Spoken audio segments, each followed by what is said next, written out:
Tonight's newsmaker runs the operation of a small town in Randolph County that's about to undergo a change the likes of which we haven't seen in the Piedmont Triad. It's a town of just 2,600 people. It has about 50 employees and a $5.5 million budget. It's also the home of a factory just about 3 miles away that will open next year and employ more than 5,000 people when it's fully up and running in several years. Needless to say, getting ready for this is a daunting task and something Liberty Town Manager Scott Kidd isn't taking lightly. It is a farm-based community. Everybody wants to help everybody. Definitely small town. This is our main strip, and as you see, it's roughly a block long. Right. Used to have businesses all in here. Over the years, they've moved out, but as you see, they're starting to come back. That's the thing. Everybody wants Liberty to stay what it is. But Liberty, North Carolina, probably for the first time in at least a generation, is changing in a big way. And sit a few minutes in the town library with town manager Scott Kidd, who's had this job a little more than 3 years.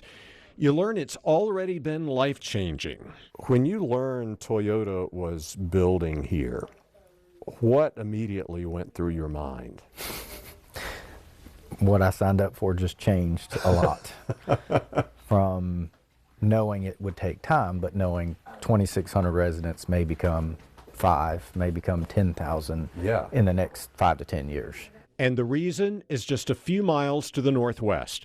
Toyota Battery Manufacturing, North Carolina's nearly $14 billion, 7 million square foot plant the size of 121 football fields that will churn out batteries for the company's rapidly expanding lines of hybrid and electric vehicles. What is the biggest change you've seen in what you do since Toyota announced in December of 2021? There was probably 2 to 3 permits per month coming across my desk. Wow.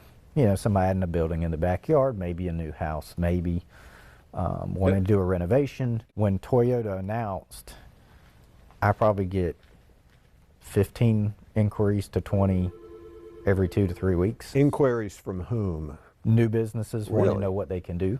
Wow. People wanting to sell their property. What can people do on that property? And that's been a challenge, considering Liberty consists mostly of single-family homes, and since it sits on top of 2 watersheds, building density is limited. It's also been why, within the last few months, the town's gotten input from the public in meetings like this one and updated its land use plan for the first time since the 1990s. This map now shows developers where they can build apartments, single-family homes, or even townhomes. It answers a lot of the questions. You just hand them and they can look at the map and say, well, if I ask here, it more than likely won't get approved because it's not going to follow the plan. But there's another big challenge: wastewater treatment here at the town's treatment complex. Right now, all the wastewater arrives here and flows through a couple of filtering screens before ending up in this 15-acre lagoon where any solids settle to the bottom. Water from the lagoon is then pumped into this plant where it's chemically treated before being sprinkled onto more than 200 acres of grass-covered fields, with the intention of this treated water eventually ending up back in the underground wells from which the town gets its drinking water. The problem is, this wastewater lagoon has a reputation of overflowing during heavy tropical storm-like downpours. Because of this, the state has kept Liberty from adding sewer extensions until this is fixed. The state has recently awarded Liberty millions of dollars to improve its sewer system and has expanded its extension limit, but it's not a long-term fix. It's why the town is working with Randolph County and other nearby municipalities to establish what could be a regional wastewater treatment system, which would help Liberty with its anticipated growth which will include new homes and businesses like what's already been happening downtown since the Toyota announcement. So a developer purchased this building, and then one bought this building. Okay, and these are 2 vacant storefronts. They were vacant storefronts. They had many interior challenges from being so old, and he has trying to get it to where there's a rentable space downstairs, rentable space upstairs to put someone in for foot traffic. My ultimate goal is to keep the small town feel and foster the growth however it comes.